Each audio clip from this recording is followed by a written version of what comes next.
Hello students. तो आज हम कंपेयरिंग क्वांटिटीज का टॉपिक पढ़ने वाले हैं। तो कंपेयरिंग क्वांटिटीज में क्या क्या टॉपिक्स आते हैं जिन्हें हमें जानना जरूरी है।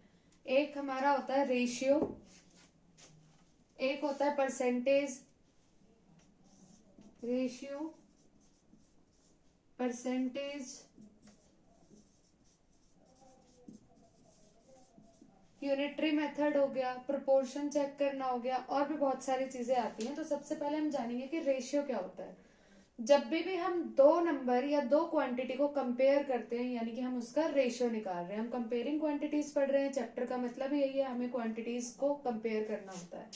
जैसे कि मान लो अगर मैं रेशियो को समझना चाहूँ, अब आपने फ्रैक्शन वाला टॉपिक पढ़ा है। जैसे कोई भी नंबर अपॉन में फ्रैक्शन में लिखा हुआ है 1/2, ये क्या लिखा हुआ है, ये फ्रैक्शन के अंदर लिखा हुआ है। इसको मैं रेशियो में लिखना चाहूंगी तो ये क्या हो जाएगा, 1:2। जो ऊपर वाला नंबर आता है वो पहले आ जाता है और जो नीचे वाला नंबर है वो बाद में आ जाता है। तो ये जो 1/2 है, इसके अंदर ऊपर वाले नंबर को हम क्या कहते हैं, न्यूमरेटर, न्यूमरेटर, और नीचे वाले नंबर को हम क्या कहते हैं, डिनोमिनेटर, डिनोमिनेटर। तो नीचे हमेशा कौन सा नंबर होता है, जो टोटल होता है वो नीचे आता है, जो हमने ऑब्टेन किया होता है वो ऊपर आता है। जैसे कि मैं आपको एक एग्जांपल से समझाऊं, आप जिस भी क्लास में पढ़ रहे हैं, हम 7th क्लास का टॉपिक है, आप अपनी 7th क्लास की बात कर लो। आपकी मैम टेस्ट लेती होंगी क्लास में, क्लास टेस्ट होता होगा। तो जितने भी मार्क्स का टेस्ट होता है वो ऊपर आता है, नीचे न्यूमरेटर की जगह आता है, डिनोमिनेटर की जगह, तो वो डिनोमिनेटर की जगह आता है। यानी कि आपका जितने भी मार्क्स का टेस्ट हो रहा है वो हमेशा नीचे आता है, और जो आप मार्क्स लेकर आए हो वो ऊपर आता है। 10 मार्क्स का टेस्ट है तो 10 नीचे है, आप उसमें 8 मार्क्स लेके आए तो 8 ऊपर आया। तो न्यूमरेटर में हमेशा क्या आता है, ऑब्टेन्ड, और डिनोमिनेटर हमेशा टोटल क्वांटिटी को रिप्रेजेंट कर रहा है। अब कोई भी फ्रैक्शन जैसे लिखा हुआ है उसको मैं रेशियो में लिखना चाहूँ तो जो न्यूमरेटर होता है वो पहले लिखते हैं और जो डिनोमिनेटर होता है वो बाद में लिखते हैं। आप इसको रिड्यूस फॉर्म में कन्वर्ट करना चाहो तो सेम फ्रैक्शन की तरह होता है।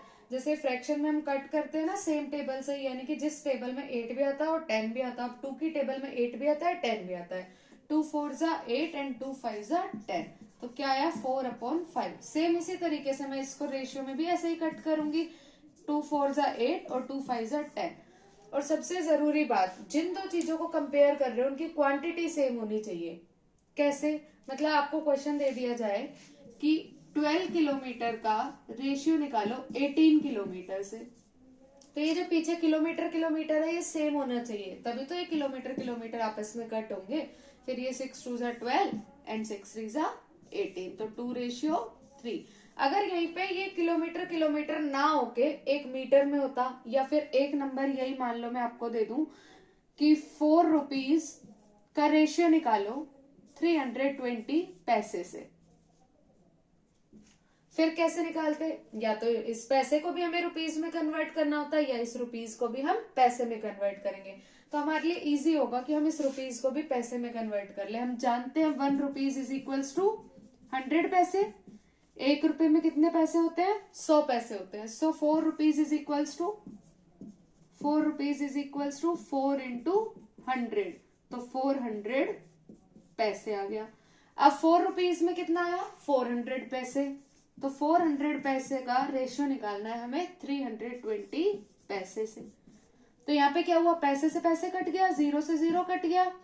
अब किसकी, 4 की टेबल से कट रहा है, 4 10 जा 40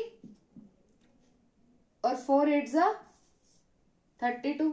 अब देखो ये कटने को तो किससे, 8 की टेबल से कट रहा था, लेकिन हमने पहले 4 से काटा है तो अब 2 से काट लेते हैं, कोई बात नहीं। 2 5 जा 10 एंड 2 4 जा 8, तो हमारे पास आ गया 5:4।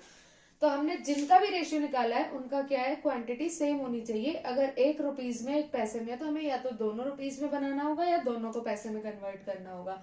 यहाँ पर भी सेम किलोमीटर किलोमीटर को सेम रखना है। अगर यह मीटर होता तो हमें उसको किस में चेंज करना होता, किलोमीटर में चेंज, या फिर हम किलोमीटर को ही मीटर में बना लेते जैसे हमने रुपीज को पैसे में बनाया है।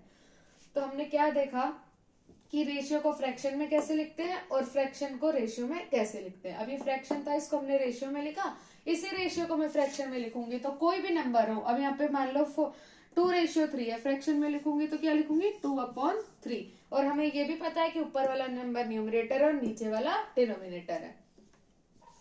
क्लियर है।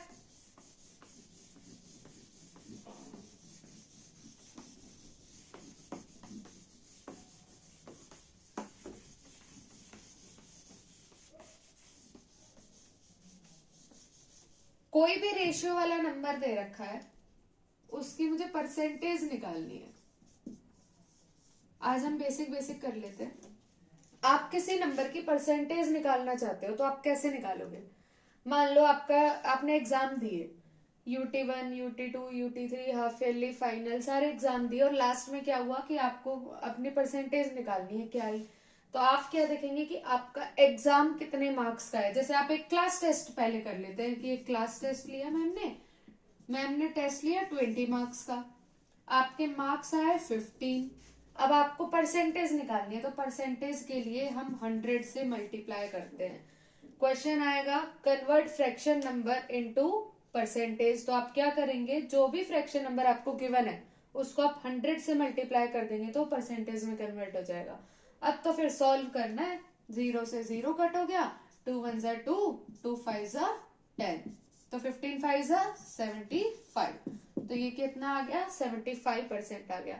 ऐसे ही आपको कोई भी रेशियो में नंबर दे दे तो आप परसेंटेज निकाल लोगे, या फिर फ्रैक्शन में दे दे जब भी निकाल लोगे। कैसे निकालोगे?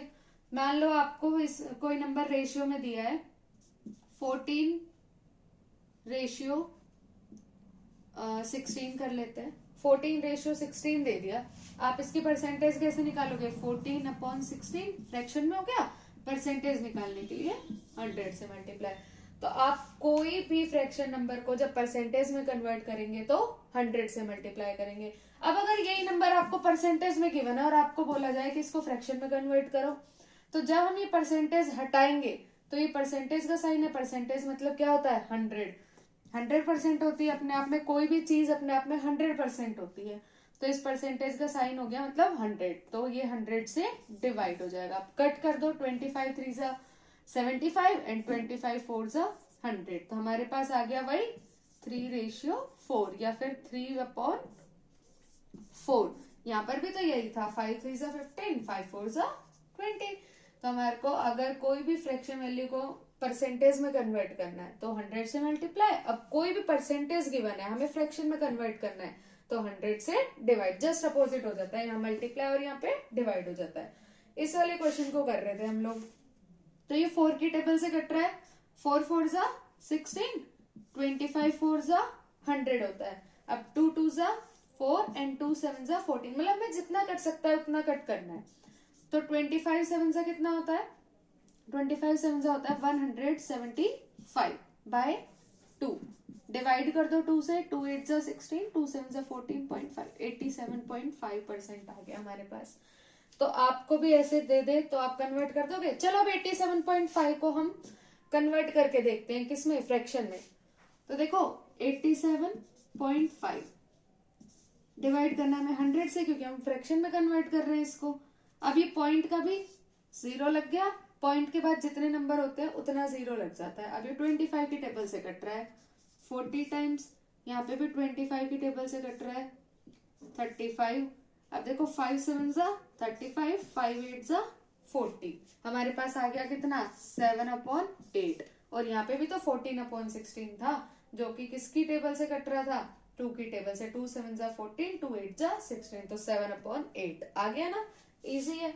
आपको आज क्या क्या सीखने को मिला कि कोई भी नंबर जो रेशियो में दिया है उसको आप फ्रैक्शन में लिखना सीख गए, और फ्रैक्शन में लिखा तो ऊपर वाले नंबर का न्यूमरेटर और नीचे वाले का डिनोमिनेटर, और डिनोमिनेटर में हमेशा नीचे जो आता है वो टोटल आता है, और न्यूमरेटर में जो आपने ऑब्टेन किया होता है वो आता है।